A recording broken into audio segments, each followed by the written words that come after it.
Quantos concordam comigo que Deus foi fiel com Sadraque, Mesaque e Abednego, livrando eles na fornalha?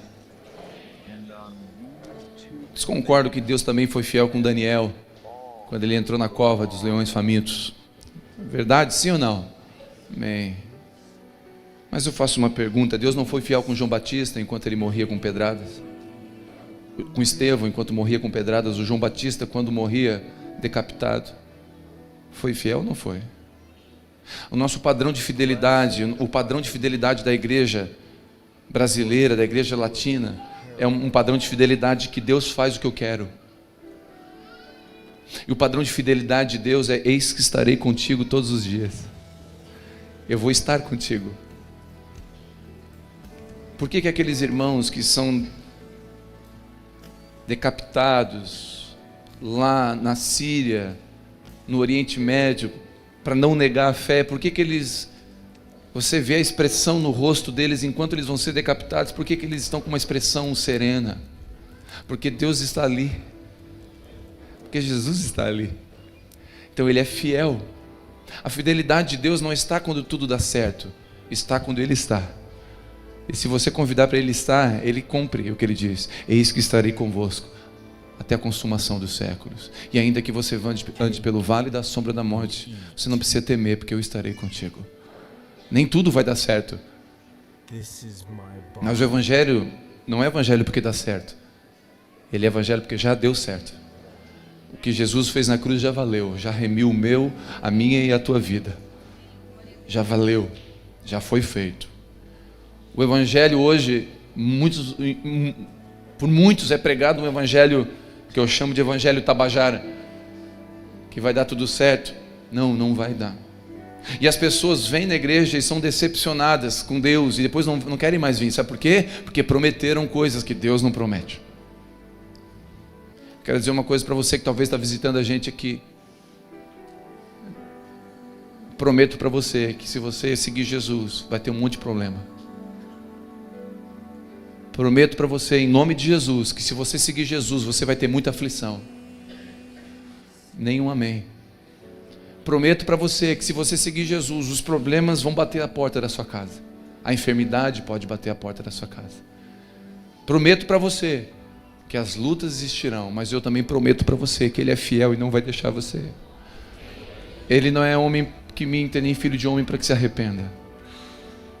Prometo para você que a paz que excede todo entendimento vai reinar dentro do seu coração, mesmo em meio à guerra. São promessas. Amém, queridos? Então que o Senhor leve eu e você para o reino dEle, onde nem tudo dá certo, mas tudo dá certo. Porque no final tudo coopera para o bem daqueles que amam a Deus, segundo um propósito, ainda que seja um martírio. Nós não podemos pregar o Evangelho pela metade. O Evangelho tem que ser completo. E é verdade que Ele cura, e é verdade que Ele transforma, é verdade que Ele prospera. Você que está desesperado aí, precisando de prosperidade na tua casa, eu te abençoo com prosperidade. É verdade, Ele é Jeová Jiré, é conhecido como Deus da prosperidade também. Mas Ele não é só o Deus da prosperidade. Você não pode pregar só o Deus da prosperidade. Você tem que pregar o Deus que é o Deus da prosperidade, mas é o Deus Shalom, é o Deus da paz. É o Deus El Shaddai, é o Deus poderoso. Ele tem muitas facetas. Ele é o Deus Abba. Ele é Pai. E como um pai, como diz o Salmo 23, e nós gostamos do primeiro versículo do Salmo 23. Tem adesivo no carro, adesivo na mesa, adesivo na geladeira. Quem já viu na geladeira? O Senhor é meu pastor e nada me faltará. Normalmente é quem come bastante que bota na geladeira. Não quer que falte comida. Falta tudo, menos comida. Eu sou um, irmão, entre dormir e comer eu prefiro dormir. Mas eu tenho gente que eu conheço que prefere comer. Fica 3 dias sem dormir, mas come. O Senhor é meu pastor e nada me faltará, mas o texto continua dizendo: a tua vara e o teu cajado me consolam. Meu irmão, vara e cajado, é lenha. Cajado, um bordão de um pastor, ele tinha 2 lados, um lado com curva e o outro reto. A parte, um lado era curvo, outro reto. O cajado é para puxar a ovelhinha quando ela está no barro, perdidinha. Tadinha, sujou. Ai, pecou, vem cá, vem cá. E aí puxava a ovelha para perto para botar óleo no nariz da ovelha, porque a ovelha batia constantemente o nariz. A ovelha é um bichinho meio burro. Então, não sei o que estou dizendo. Estudos mostram que a ovelha é meio burrinha. E ela bate o nariz na cerca, nas pedras, e ela machucava. E aí as moscas vinham e posavam e criavam feridas. E aí o pastor tinha que pegar o cajado, essa partezinha tortinha, puxava para pertinho para passar óleo. Por isso a Bíblia fala, ungiste a minha cabeça com óleo. É para quê? Para não vir mosca. Beuzebu é conhecido como Deus das moscas. Então, é um dos nomes dados a Satanás. Então, olha que interessante. Para Satanás não posar em mim e em você, quando a gente está ferido, ele coloca óleo. E o cajado serve para isso, diga glória a Deus. O cajado é para puxar você para perto. Mas também tem a vara, o outro lado. Sabe o que é? Quando a gente sai do trilho. Lenha, vara, cinta, mango, para ir para o caminho. Então a tua vara e o teu cajado me consolam. Tanto a vara como o cajado são de Deus. A gente só quer o cajado. Me puxa, Jesus, me puxa. Não, eu te puxo, mas eu vou te orientar agora. Já que tu está bem pertinho, eu vou te orientar bem, para te ficar bem parecido comigo agora. E aí ele vai botar alguém para ferir você. Alguém vai ferir você, alguém vai trair você. Obrigado pelo amém. Irmão, como é que você vai praticar o perdão se alguém não ofender você? Você vai praticar o perdão com alguém ofendendo você. Dá um glória a Deus de crente. Quando eu falei que Deus era Jeová Jiré, o amém foi mais forte. Porque Deus vai colocar situações que vai fazer você ficar parecido com Ele. O propósito de Deus, no final, é fazer filhos semelhantes a Jesus. Nos tornar semelhantes a Ele. E nós vamos passar pelo caminho da cruz. Quero dar os parabéns para os pais que estão aqui. Quantos pais nós temos? Levanta a mão. Oh, glória a Deus. Deus, levanta a mão, eu quero te abençoar. Pai, dá dinheiro para eles. Porque só Jesus. Quem é pai de menina, eu te abençoo com o dobro de dinheiro. Eu tenho duas. Jesus, me abençoa. Porque um laço não basta.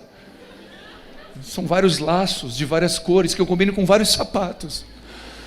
Então é uma coisa puxa a outra. E o cartão de cheque, o cartão de crédito é puxado junto. E você fica naquela crise, naquela luta entre eu quero dar o melhor. Que luta. Eu te abençoo os pais de meninas com bastante dinheiro. E os pais de menino vão trabalhar. Tô brincando. Deus te abençoe também com bastante prosperidade. Os provedores de Deus que estão aqui, que Deus te abençoe com provisão, em nome de Jesus. Parabéns aos pais presentes. A paternidade tem um poder enorme, querido. Não vou falar sobre paternidade hoje não, mas eu quero aproveitar que é dia dos pais. A paternidade tem um poder enorme. Eu quero dizer, você que está aqui, você, pai que está aqui, você é um herói. Você faz parte do filme dos Vingadores. Alguns é tipo Capitão América. Bonito, certinho, tudo correto. Outros é meio Hulk. Fica verde de vez em quando. Mas o problema é que a paternidade tem um poder. Ela pode ser positiva ou negativa. Você pode ser brincando, né? Você pode ser o Capitão América, mas você pode ser o Loki. Para quem viu os Vingadores sabe o que eu estou dizendo. Você pode ser um inimigo. Você é um herói, de um lado ou de outro. A paternidade tem um poder enorme sobre os filhos. Ela pode exercer tanto o bem quanto o mal. Um pai tem um poder enorme de exercer poder sobre os filhos. Então cuidado, você tem um poder enorme nas suas mãos, pai. Enorme. Você pode curar seus filhos. Você pode ferir seus filhos com a mesma velocidade. Você tem uma faca muito poderosa na mão, que é a paternidade. Você pode circuncidar o seu filho, marcar com a bênção de Deus. Ou você pode castrar o seu filho, ferir o seu filho, com palavras de maldição, com ausência, com muito presente e pouca presença. Vou repetir, com muito presente e pouca presença. Você, pai, tem um grande poder sobre você, mas cuidado, À medida que você tem poder, você tem responsabilidade. Muita gente quer poder, poucos querem ter responsabilidade. Você tem poder, mas também tem responsabilidade. Quero te abençoar para que você seja um herói do seu filho, da sua filha. Ainda que seja o Hulk feinho, mas que seja alguém que propague o reino de Deus no coração dos seus filhos. Amém? Alguém que olhe para você e diga: eu quero seguir o Deus dos meus pais. Eu gosto de um versículo de Daniel que diz, Daniel orando, ele fala: eu sirvo o Deus dos meus pais. Qual o nome dos pais de Daniel? Não está escrito em lugar nenhum, mas eu quero conhecer no céu o pai de Daniel. Cara, o pai de um menino de 16, 17, 18 anos, na Babilônia. O menino não se contaminou com nada, no meio da Babilônia. Eu quero conhecer os pais daquele menino. Se aquele menino fez aquilo, uau, que pai, que mãe. Então, que eu e você, que os nossos filhos possam dizer um dia: eu sirvo o Deus dos meus pais. Quantos recebem essa palavra? Quantos desejam isso no seu coração? Que você possa ser agraciado com essa bênção. Em nome de Jesus. Amém, queridos? Abra comigo em Romanos capítulo 7, versículo 18.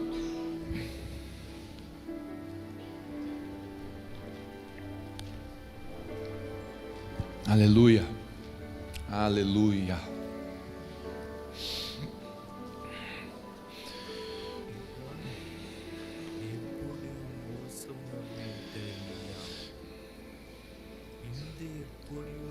O tema da mensagem é curando a bipolaridade espiritual.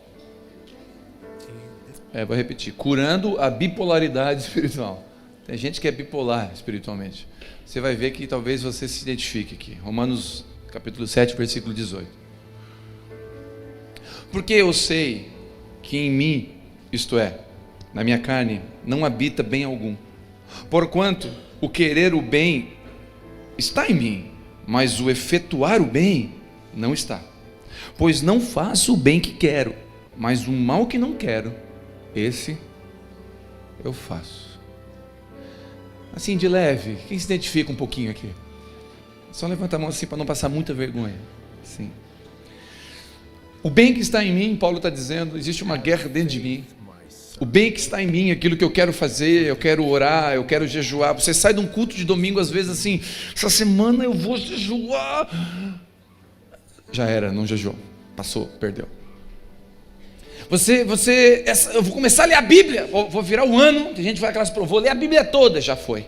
Você quer fazer o bem, você chega em casa, você sai de uma reunião de homens pensando, chegar em casa eu vou fazer um carinho à minha esposa, vou elogiar o cabelo dela, aquilo que eu aprendi hoje, eu aprendi que eu tenho que, mãos de veludo. Aí você chega lá, a esposa, isso é a hora? Pronto, já era. Tudo que você planejou, o Hulk vem, e você perde tudo, e você pensa, eu queria fazer o bem, eu estava programado para fazer o bem, e o bem que eu quero fazer eu não fiz. E o mal, quantas vezes nós saímos do culto dizendo, a partir de hoje eu não falo mal de ninguém mais. Recebe uma mensagem no WhatsApp, você sabia? Aí você compartilha. Você faz votos dentro, isso é real. Paulo tinha uma guerra, e essa guerra era de verdade. Ele reconhece que existia uma guerra dentro dele, uma guerra entre a carne e o espírito, entre o desejo de acertar e o efetuar esse desejo. Havia uma distância, eu quero acertar, mas o efetuar desse desejo, havia uma contradição dentro dele. Eu acredito que Deus esquadrinha os nossos corações constantemente. Sabe qual é o propósito? De provar nossas motivações. Sabe por quê? Porque eu acredito de verdade que a minha filha, por exemplo, ela erra, mas a motivação dela, quando ela erra, mas queria acertar, isso me alegra. Porque se eu souber que ela fez alguma coisa certa, mas querendo errar, me entristece. Você entende isso? Imagina minha filha fazendo uma coisa que eu pedi, mas por dentro dela, ela não queria estar fazendo, isso me entristece. Eu prefiro que ela estava desejosa de fazer e por algum motivo não fez. Porque o coração, o intento é o que vale. É como o marido dizer para a esposa, olha, eu te amo, e você descobrir que no fundo ele não ama. Eu quero estar perto de você, mas no fundo não quer. São palavras. E Paulo estava dizendo: eu não quero viver de palavra, eu quero viver de realidade. E eu tenho uma guerra dentro de mim, eu fico dizendo para Deus: eu te amo, ó Deus, e na hora que eu preciso, eu não pratico. Eu confio em Ti, eu confio em Ti. Vem a prova, eu não confio. Tem uma hora que Paulo se irrita e fala: miserável que eu sou. Por quê? Porque essa guerra era real na vida dele. Dizem que de boas intenções o inferno está cheio. Eu sempre falo isso. Eu creio que o inferno está cheio de boas ações, com más intenções. É verdade, eu acredito nisso, eu penso assim. Eu posso usar um exemplo simples, como eu já usei. Um irmão pode pegar uma água e trazer aqui para mim. Talvez a motivação dele seja fazer uma média com o pastor.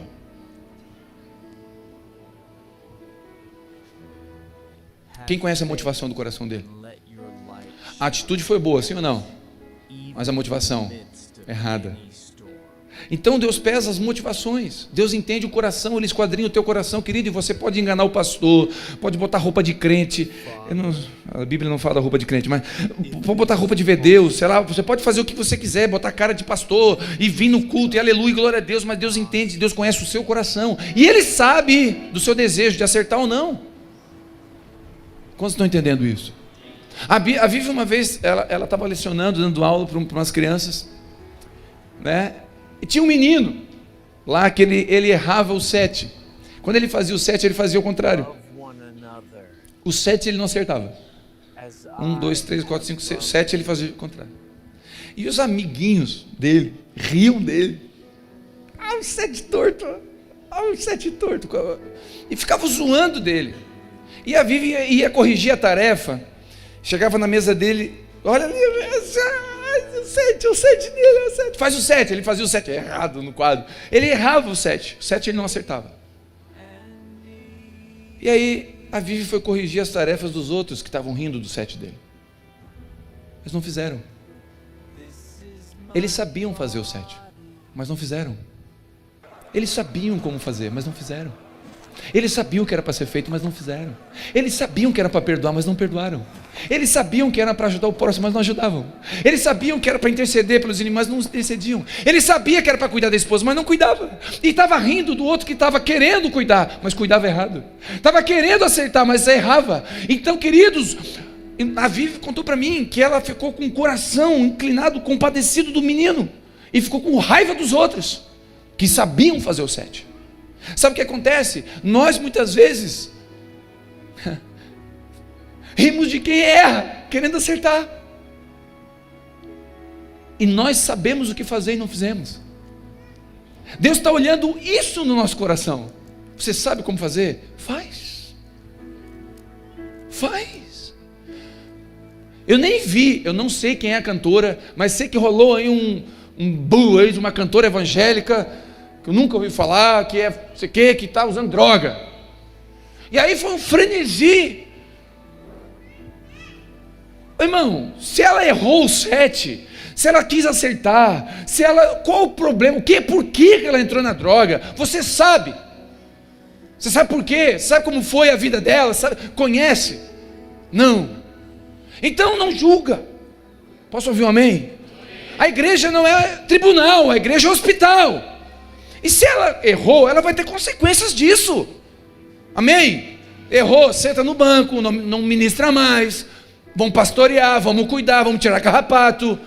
Posso ouvir um amém? Porque não é bagunça. Se errou. Tem problema, todo mundo é passível de erro. Corrige-se. A vara e o cajado consolam. A igreja está aqui para isso. Coloca na maca. Tem cirurgia para ser feita. Está com problema. Vamos fazer um transplante. Entupiu a veia aorta. Vai morrer. Vamos abrir o peito. Posso ouvir um amém? Agora, não cabe a nós, enfermeiros de Jesus, determinar quem vive e quem morre. Vou repetir, não cabe a nós, discípulos de Jesus, enfermeiros de Jesus, no hospital de Deus, determinar quem vive e quem morre. Nós vamos lutar até o fim para que todos sobrevivam. Inclusive, eu gostaria de que você se não fez isso, orasse por essa moça. Talvez você compartilhou a história dela, mas não orou por ela. Você sabe os 7, mas não fez. E tem pessoas que estão aqui que estão fazendo o 7 errado, mas deixa eu te abençoar. O Senhor está vendo o teu desejo de acertar. Homens que estão aqui, que você tem tentado mudar como marido e não tem conseguido, não desista, querido, porque você vai acertar o 7 uma hora dessa. Esposas que estão aqui, não desistam. Se você não tem conseguido, você tem tentado, você vai acertar uma hora dessa. Não desista de você, porque Deus não desiste de você. Esse princípio, eu creio de verdade, que Jesus só investiu em Pedro, porque viu nele um coração desejoso de obedecer. Apesar de Pedro fazer parte do time de Paulo, e viver nessa mesma guerra, céu e terra, com coisas passageiras e coisas eternas. Querido, eu vou dizer uma coisa, analisando Pedro, ninguém escolheria Pedro, investiria em Pedro, você investiria em qualquer um, menos em Pedro. Pedro era bipolar, Pedro era olha, abra comigo Mateus capítulo 16, vamos ver quem era Pedro. Pedro tinha uma espiritualidade bipolarizada. Numa semana ele levantava as mãos para o céu e dizia: lindo, lindo, lindo és. Na outra, que raio de vida.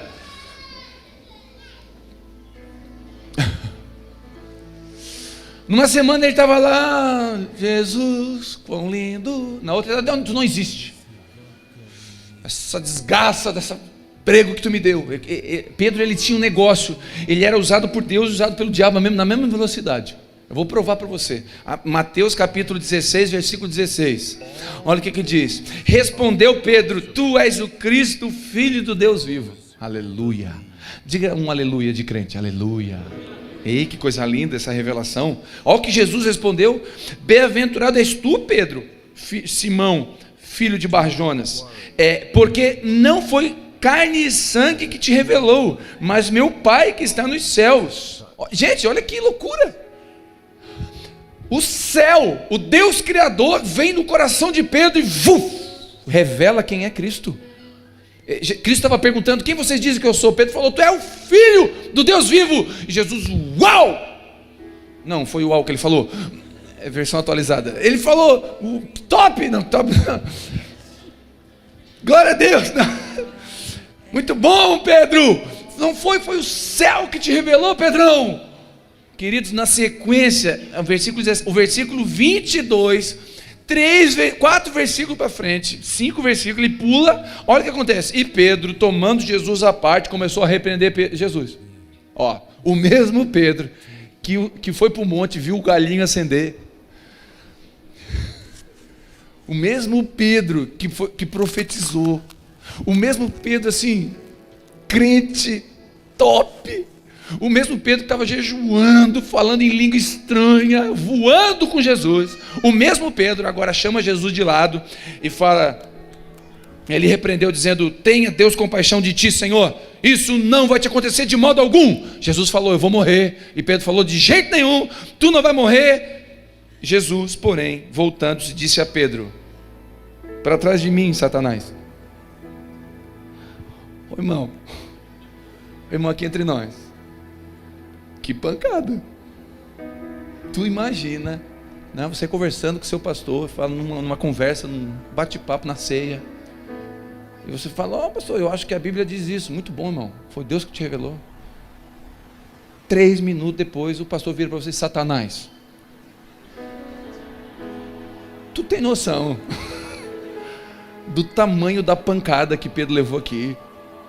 E olha que interessante, olha que bipolaridade. O cara foi usado pelo céu, e de repente ele estava dando lugar ao diabo. Olha, para trás de mim, Satanás, que me serves de escândalo, porque você não está pensando nas coisas do alto, mas nas coisas do homem. Olha, Pedro teve uma revelação do alto, e de repente ele começa a pensar nas coisas da terra. Ele estava numa guerra. Pedro estava na mesma guerra de Paulo. Aquilo que eu quero fazer eu não faço, e o que eu não queria acabei fazendo. E Jesus, vope na orelha, corrigiu na hora. Dá a impressão que Jesus foi mal educado. Jesus não é mal educado, irmão. Ele é pontual. Porque tem gente que precisa de uma lambada mesmo. Tem gente, eu vou pregar sobre isso. uns domingos para frente aqui eu vou pregar sobre isso, a conversão de Paulo. Tem muito Paulo que tem que se converter hoje nas igrejas. Sabe o que é o Paulo? Paulo é aquele cara que é religioso, acha que sabe tudo, mas tem que cair do cavalo para aprender. Acha que a religião dele é a única certa, que a igreja dele é a única que vai para o céu. Tem alguns irmãos, irmão, que quando chegar no céu e ver gente de outra igreja vai ficar triste. Tem gente que quando chegar no céu vê, daquela igreja liberal, está aqui. Daquela igreja que daquela igreja católico. Vai ficar num cantinho só para ele no céu. Se eu sou Deus, eu boto num cantinho mesmo. Se eu sou Deus, eu boto num cantinho. Aquele cantinho é para ti. Já que lá na terra tu achava que o teu cantinho era o único, fica naquele cantinho lá. E o resto, a rua de ouro é para os outros. Tu fica... E aqueles manjares, aquelas comidas não é para ti, fica aí. É heresia minha, tá? É porque eu não sou Deus, graças a Deus. Eu vou pregar sobre isso um dia, porque é interessante como a gente tem essa bipolaridade, a gente não tem uma consistência. Na mesma velocidade que Pedro ouve o céu, ouve a terra. No mesmo tempo que ele se deixa ser usado pelo Espírito, ele se deixa ser usado pelo diabo. Essa inconsistência cansa e nos desanima. Eu não sei você, mas tem coisas na minha vida que quando eu conheci Jesus, eu falei, eu vou mudar a partir de agora. E eu comecei a tentar mudar, e que luta, porque tu está indo mudando, tu está bem, aí tu está uma semana bem, e parece que desfez tudo que você fez. Aí você volta na guerra, aí você volta, você tenta de novo, aí você vai crescendo, mas é uma luta, porque quando você cai naquilo que você não queria cair, você desanima, porque dá a impressão que todo esforço seu não valeu a pena. Você fala, você é um melhor pai. Aí você esforça, ora, concentra, e de repente você vacila. Lá na apresentação dos filhos você não vai. Você foi jogar bola. Você preferiu fazer hora extra naquele dia. Querido, eu vou dizer uma coisa para você. Não desanima, porque essa bipolaridade, ela faz parte da nossa guerra interna. E eu estou caminhando para um lugar onde tem uma estabilidade. Porque não adianta também saber que tem a bipolaridade. Que alívio, tudo bem, mas tem uma estabilidade. Quem aqui está buscando a estabilidade em Deus? Para não ficar bipolar, nem para cima, nem para baixo. Ficar estabilizado. Ficar num lugar em Deus. É essa busca que nós estamos. Amém, queridos? Mateus capítulo 26. Abre comigo, por favor, rapidinho. Versículo 33. Olha Pedro de novo. Mateus 26, versículo 33. Mas Pedro, respondendo, disse, ainda que todos se escandalizem em ti, eu nunca me escandalizei. Quem aqui já disse nunca e fez? Não responde. Pedro disse, eu nunca me escandalizarei. Disse-lhe Jesus, em verdade, Pedro, outra pancada. Querido, eu vou dizer, à medida que a gente é linguarudo, a gente apanha. Quando a gente fala muito, a gente... Quem mandou Pedro falar isso? Quem mandou se aparecer? Pedro quis se aparecer na frente dos discípulos. Sou mais crente que isso aí, Pedro. Jesus, eu estou contigo. Aí toma, quer se aparecer? Jesus não deixa se aparecer. Olha o que Jesus falou. Em verdade vos digo, Pedro, que essa noite, antes que o galo cante 3 vezes me negarás. Respondeu Pedro, ainda que seja necessário morrer. Pedro teimoso. Jesus disse, tu vai me negar. Jesus não mente, Pedro. Ainda que seja necessário morrer, eu nunca te negarei. E o mesmo... Os discípulos foram no embalo dizendo, nós também não. Porque Pedro era um líder, né? Que quando o líder fala besteira, às vezes um monte de gente vai atrás. Olha que interessante. Existem tempos que nós estamos tão convictos, firmes nas promessas de Deus. Fizemos promessas, juras de obediência a Deus. Prometemos melhorar como marido, como esposa, como cristão. E de repente nos deparamos com atitudes contrárias a essas promessas. Promessas essas de verdade, genuínas, sinceras. Outros dias duvidamos até mesmo que Jesus diz. Não cremos como críamos antes. Estamos mais na terra do que no céu. Cara, como é que Jesus falou? Tu vai me negar? Pedro ignorou o que Jesus disse. No texto vemos o mesmo Pedro que prometeu morrer, negar 3 vezes. E a pergunta é: como vencer essa guerra ao ponto de nossas ações corresponderem ao nosso desejo de acertar?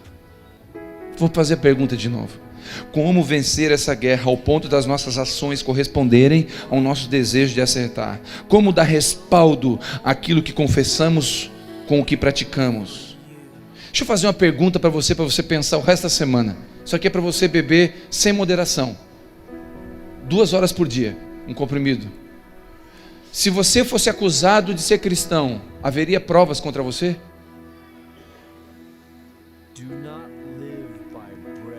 Se eu e você fôssemos acusados de ser cristão, haveria provas reais que dissessem: esse cara é um cristão de verdade, vamos matar ele.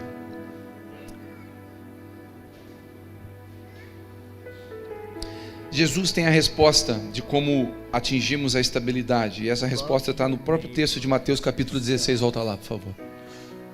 Jesus, na sequência do texto, em que Pedro vacila, é usado por Deus e usado por diabo, na sequência, Jesus dá a resposta. Jesus responde de como encontrar estabilidade emocional, espiritual. Olha o que diz o versículo 24. Mateus 16, 24. Então disse Jesus aos seus discípulos: se alguém quer vir após mim, negue-se a si mesmo, tome a sua cruz e siga-me. Logo após, queridos, olha, presta atenção. Logo após Jesus repreender Pedro, no versículo 23, o próprio mestre dá aos seus discípulos o segredo da estabilidade para o equilíbrio. A cruz é a estabilidade do cristão. Vou repetir para você ouvir. A cruz é a estabilidade do cristão. Jesus fala: vocês querem ser meus discípulos? Pedro acabou de falar besteira. Jesus para: gente, presta atenção, Pedro falou besteira aqui, mas eu quero dar um segredo para vocês. Vocês querem ser meus discípulos? Querem me seguir? Tome a sua cruz e siga-me, porque a cruz estabiliza. Primeira coisa na cruz, nós aprendemos algumas coisas na cruz. Primeira coisa, na cruz não dá para olhar para trás. Logo, não é o meu passado que me norteia. Minhas ações e decisões são norteadas pelo meu futuro, pelo propósito que Deus tem para mim. Andamos pelo propósito eterno, não pelo passado. Rejeição, medo, orfandade, insegurança, tudo isso fica lá atrás. Aonde? Na cruz. O nosso passado fica resolvido e o nosso futuro fica garantido. Quando você está na cruz, você não pode olhar para trás. Se você assumir a sua cruz, você não fica olhando para trás. Não tem como olhar para trás na cruz. Você olha para frente. Você olha para o lado, para quem está perto de você. Você não fica lembrando do seu passado. Deixa eu dizer uma coisa para você. Se você aceitar a cruz de Cristo e entregar sua vida para Ele de verdade, você não vai mais usar o seu passado. Nem o diabo vai trazer o seu passado. Eis que tudo se fez novo, as coisas velhas se passaram. Você vai para frente. A cruz é um lugar que te estabiliza. Como estou entendendo? A cruz é um lugar que te deixa fixo. Na cruz você não fica vivendo de rejeição. Mas o meu pai me deixou quando eu tinha 3 anos. Deixou, mas o teu Abba, o teu Pai Celestial não te deixa. E na cruz você reconhece o Pai que você tem. Porque foi na cruz que o Abba matou o seu filho por amor a você. E não foi os romanos que mataram Jesus, foi o meu pecado, foi eu e você. Foi por amor. Ele fez porque amava. Na cruz existe um lugar onde você não vive mais de medo. Deixa eu dizer uma coisa para você: o amor lança fora o medo. Se você está na cruz, você não fica mais com medo, porque não tem mais o que acontecer de pior. Você já está na cruz. Você está medo do quê, querido? Você está na cruz. Você está medo do quê? Você está com problema do quê? Na cruz não tem nem conta para pagar. Na cruz acabou. Você não fica dividido, a ansiedade não toma o seu coração. Você sabe o que significa ansiedade na Bíblia? Quando Jesus fala, eu acho que é Lucas 12, quando Jesus fala: não andeis ansiosos. Sabe o que significa essa palavra ansioso? Dividido, no original. Sabe o que é isso? Não andeis dividido, o coração de vocês não se divide. Fixem onde vocês estão. Se você está aqui agora, não fica dividido o seu coração, fica aqui. A ansiedade tira você do lugar que você está. A ansiedade não faz você viver o dia de hoje, você vive o dia de amanhã que nem chegou. A ansiedade tira a paz da sua casa, rouba você. Queridos, eu tenho certeza, teve problemas no começo do ano que você achou que não ia ser vencido até o final do ano e já venceu. Teve coisas que você tem certeza que ia dar errado e deu certo. Tinha coisas que você achou que ia dar certo e deu errado.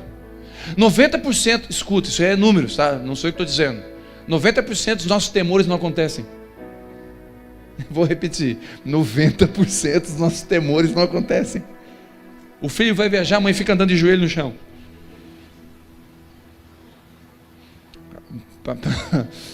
Temor, um medo, um negócio. Não estou dizendo que você não pode orar, interceder, colocar diante de Deus, mas um negócio, um pavor, uma ansiedade, tira, rouba, aí não acontece nada. Você liga para o seu filho, você liga para a sua esposa, o telefone não atende, desligado.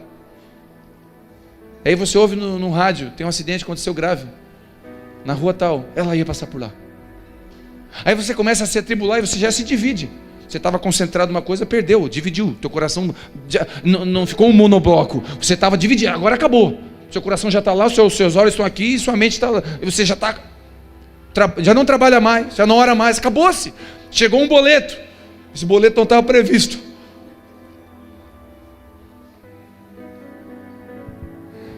Isso tira, rouba. Sabe o que Jesus fala? Homens de pouca fé. Olha para o pardal, olha para o lírio do campo, eu cuido deles. Por que vocês estão assim, divididos? Será que eu não cuido? Se eu cuido do pardal, eu não vou cuidar de vocês, gente? Ei, eu vou trazer a versão atualizada. Ei, toma jeito. Presta atenção. Se eu cuido dos bichos, eu não vou cuidar de vocês. Vocês valem mais que os bichos. Vocês são a minha imagem e semelhança. Vocês são a coroação da minha criação. Posso ouvir um amém? Dividido. A cruz deixa o nosso passado lá atrás. Na cruz eu não tenho reações, ou seja, eu não preciso me justificar, não preciso provar nada para ninguém, não preciso ter razão, não preciso estar certo. A cruz me estabiliza. Ei, deixa eu fazer uma pergunta. Quem está na cruz, pregado na cruz, pode descer? Pode descer? A não ser que a cruz for com velcro. Não, a cruz é com prego. Então, queridos, quem está na cruz não reage. Se estão atacando você na sua empresa, não reage, porque você está na cruz. Deixa Jesus justificar você. Deixa Jesus fazer. Jesus está assim, agora eu vou atuar pelo meu filho. Porque, queridos, eu vou dizer, ele é pai, ele atua pelos seus filhos. Sim ou não? Ele atua sim. Uma vez um menino chamou minha filha de uma palavra feia, chamou de feiticeira. Eu fui lá resolver, meu irmão. Eu desse tamanho fui resolver com um menino de 8 anos. Às vezes o pai perde até a noção do tamanho que tem. Porque a gente vai defender o filho. Eu acho que eu não fui lá bater nele, mas fui lá fazer uma cara feia, assim, eu já não sou muito bonito. Eu feiei mais ainda. Fui lá justificar minha filha. Porque é minha filha, meu irmão. Minha filha pode errar. Quem corrige ela sou eu. Você não corrige ela. O Renan contou uma história legal que o filho dele quebrou o vidro do carro de um parente, de um amigo. Quem pagou? Foi o pai. Tem um monte de coisa que o pai paga pra gente. Tem um monte de coisa que a gente faz que Deus fala, meu filho. Aí o diabo, agora eu vou. Tira a mão, meu filho. Mas ele fez uma besteira, eu sei. Vem cá, vem pela dele, vem cá. Tira a mão dele.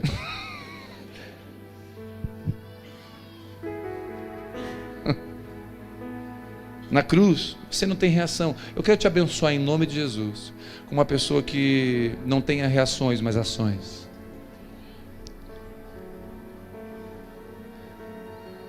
Em nome de Jesus, fique na cruz, não reaja. Queridos, se eu sou Jesus, quando os caras que estão ali embaixo falam assim, se tu é Deus, desce daí, eu desço. É de verdade, de verdade. Eu desço, dou um pau em todos e volto para a cruz. Fala, Jesus, pai, pode me botar de novo. E a cruz é tão linda que nem até para ir para a cruz você precisa de alguém machucando você. Porque você consegue colocar um prego. E o outro? Eu até tento com o meu nariz, talvez. Mas eu te fazer uma pergunta: quem tem que botar o outro prego? Alguém, irmão. Deixa eu dizer, Deus usa pessoas para pregar você. Dá um sorriso e glória a Deus agora. Precisa de alguém para levar você para a cruz e dar a última pregada. Sabe aquela consumição na sua vida? Aquele primo, aquele irmão que você tem desejos ruins. Desejos ruins, você interpreta como você quiser. Aquele primo, ele está fazendo você terminar o processo. Você está sendo pregado, meu irmão. Dá glória a Deus por isso. Jesus foi tão sábio, que ele orou pelos caras que pregaram ele. O que ele estava dizendo? Obrigado, perdoa eles, não sabem o que estão fazendo. Eles estão fazendo porque é propósito. Esses caras que me pregaram estão fazendo porque Deus quer. O meu Pai me quer na cruz. Então eles estão fazendo o que o meu Pai quer. Ele é soberano. Então se está acontecendo isso com você, Ele é soberano. Obrigado pelo meio aleluia que saiu aqui. A cruz te estabiliza. Essa bipolaridade aí é estabilizada na cruz. A cruz é um lugar onde nossas orações não são respondidas, onde ouvimos apenas o estrondoso silêncio de Deus, onde a gente não vê o sim de Deus, mas o não. A Bíblia fala que Jesus orou para o Pai e o céu não respondeu nada. Senhor, Senhor, por quê? Pai, por quê me abandonaste? E o céu respondeu? Nada. A cruz é um lugar que o céu não responde. Ei, meu irmão, se você está tendo tempos com Deus que Deus não está respondendo, você está na cruz. Posso ouvir um amém? Quando Jesus não fala nada, porque você está na cruz. Cruz é um lugar que as orações não são todas respondidas. O silêncio de Deus trata você. Quantos estão entendendo? A cruz é um lugar onde o silêncio de Deus trata você. Não tem resposta como você quer. Quer estabilidade? Você quer perder essa bipolaridade? A cruz te estabiliza. Negar a si mesmo. Na cruz, o meu eu é diminuído, nossas vontades são substituídas pela vontade do Pai. Só na cruz nós podemos dizer que Ele cresça e eu diminua. Porque na cruz você não tem escolha. Na cruz entendemos que não somos merecedores do amor de Deus. Quem é esse fugitivo? Acabou. Ô Diego, pega o violão, vamos fazer um som.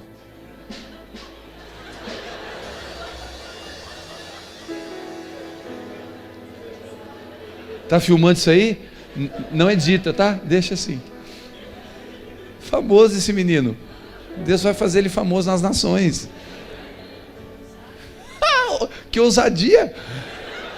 É Pedro purinho. Tem medo de nada. Agora o pai foi atrás, pegou, não corrigiu na frente dos outros, é lógico. Mas depois conversa com ele.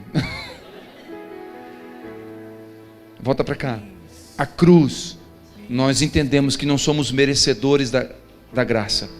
Mas é lá na cruz, onde o amor escandaloso é exposto, que entendemos que dependemos da graça e ouvimos Jesus dizer: a minha graça te basta. Deixa eu dizer uma coisa para você. A Bíblia fala que Paulo tinha um espinho na carne dele. Esse espinho não foi dito por quê. Só teve uma resposta. E eu vou te dar uma resposta talvez para o espinho que você tem na sua carne. Algo que você tenta ficar livre e não consegue. A graça de Deus te basta. A graça de Deus te basta. A graça de Deus te basta. Graça te basta. Eu não sei você, mas eu quero imaginar aqui. E eu viajo nisso. Qual seria o espinho de Paulo? Não está escrito em lugar nenhum. Alguém disse que era sogra, mas não sei se Paulo era casado. É os brincalhão. Mas Paulo tinha um espinho na carne. Ninguém sabe o que é. Mas eu acredito que seja o passado de Paulo. Eu vou dizer por quê, que eu acho. A Bíblia fala em Atos capítulo 8 que Paulo consentiu a morte de um menino chamado Estevão. Ele concordou com a morte de Estevão. E depois, logo na sequência, Paulo se converte. E ele se torna um cristão. Ele consentiu a morte de um cristão e se tornou um cristão. E quando ele se torna um cristão, ele vê as misérias que ele tem, que ele é, ele assume que não é nada. Mas eu agora imagina eu e você aqui. Imagina Paulo numa reunião, no grupo de convívio da Galileia. Os líderes, João e a esposa. Estava lá o grupo de convívio rolando e de repente vem uma visita, uma irmã, outro grupo de convívio. Vai lá, hoje eu vim visitar aqui.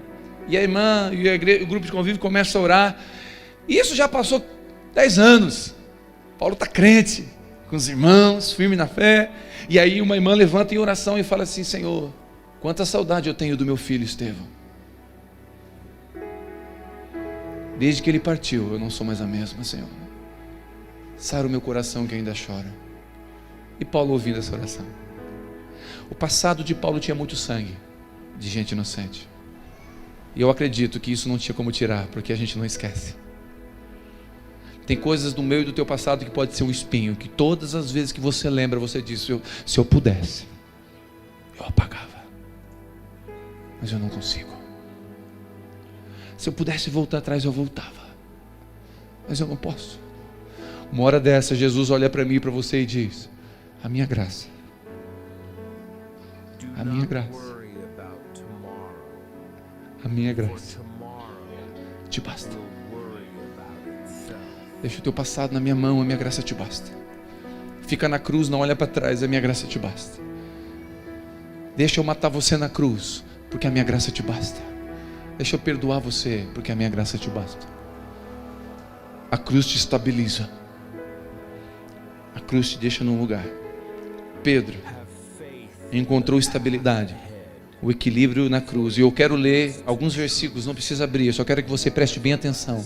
Alguns versículos que Pedro escreveu depois de ter negado, depois de ser curado. Depois, diz a história que Pedro morreu crucificado. Escute isso. A história conta que Pedro morreu crucificado. Só que quando ele foi morrer crucificado e prepararam a cruz, ele disse: para, eu não posso morrer assim, porque o meu mestre morreu assim.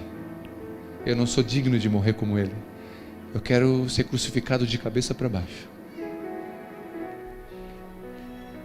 Eu vou dizer uma coisa para você: só um homem na cruz tem coragem de dizer: finalmente, sede todos um mesmo sentimento, compassivos, cheios de amor fraternal, misericordiosos, humildes, não retribuindo o mal por mal, ou injúria por injúria, antes, pelo contrário, bendizendo, para que isso fosse chamados para a herança da bênção. 1 Pedro 4,12: amados, não estranheis a ardente provação que vem sobre vós, para vos experimentar, como se essa coisa estranha fosse acontecer, mas alegrai-vos por seres participantes das aflições de Cristo, para que também na revelação da sua glória vos regozijeis. Se pelo nome de Cristo sois insultados, bem-aventurados sois, porque sobre vós repousa o Espírito da glória e o Espírito de Deus. Só um homem na cruz tem coragem de dizer essas coisas. Alegrai-vos pelas aflições que vocês sofrem.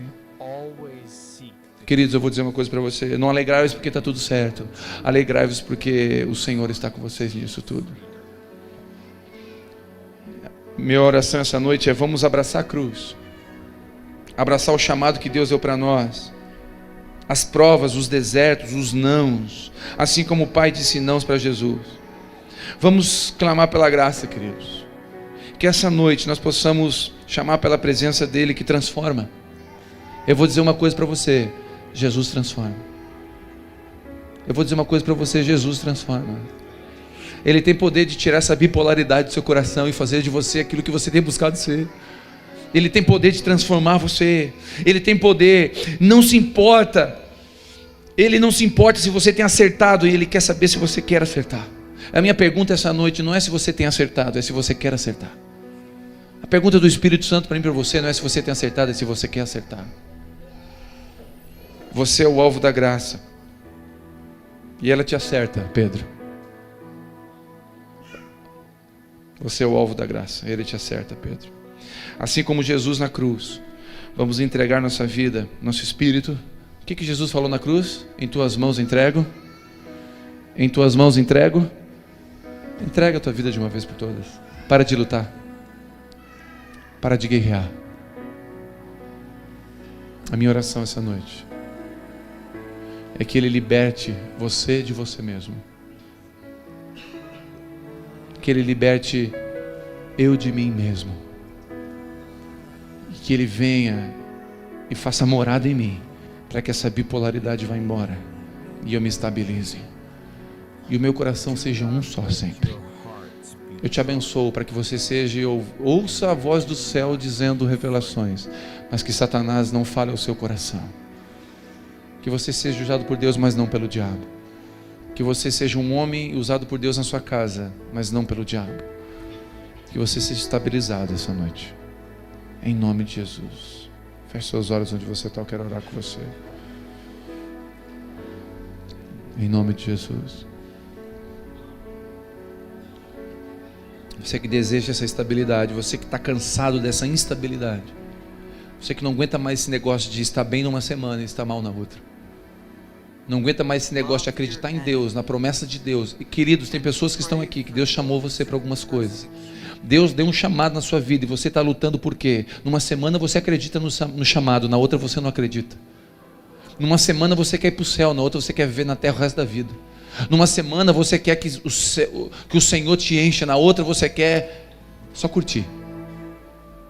Não, existe um lugar de estabilidade. Em nome de Jesus. Fica de pé, eu quero orar com você, por favor. Então liberta-me de mim. Eu quero ser a sua casa. Se você estiver aqui, eu sei, eu venço o pecado. Então enche-me de ti, até que não haja mais espaço. Pois quando estou em tua presença, o meu viver é transformado. O Espírito Santo está aqui nesse lugar. Você não entendeu? O Espírito Santo está aqui nesse lugar. Porque tem coisas, meu irmão, que só o Espírito Santo para fazer na minha e na tua vida. Tem lugares na cruz, você não vai sozinho. O Espírito Santo tem que levar você. Ele está aqui, Espírito Santo, tocar você de uma forma diferente essa noite. Deixa Ele levar você para a cruz.